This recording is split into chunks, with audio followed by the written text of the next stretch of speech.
বিসমিল্লাহ। প্রথম প্রশ্ন, শাওয়াল মাসের রোজার গুরুত্ব ও ফজিলত জানাবেন এবং এর নিয়ম কি, সময়সীমা জানাবেন। শাওয়াল মাসের যে রোজা, এই রোজা সুন্নাত। নবী করিম সাল্লাল্লাহু আলাইহি ওয়াসাল্লাম শাওয়াল মাসে 6টি রোজা রাখার নির্দেশ আমাদেরকে করতেন ওই মাস উপলক্ষে।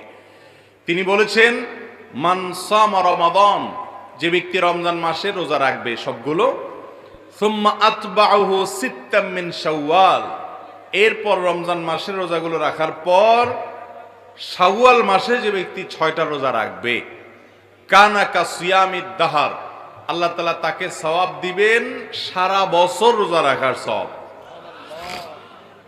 সারা বছর রোজা রাখার সওয়াব কিভাবে হয় এ সম্পর্কে অনেক উলামায়ে কিরাম, মুহাদ্দিসিনে কিরাম চমৎকার একটা ব্যাখ্যা দিয়েছেন। সেটা হলো, রমাদান মাস ধরেন সর্বোচ্চ 30 দিন হবে পুরা মাস, আর শাওয়ালের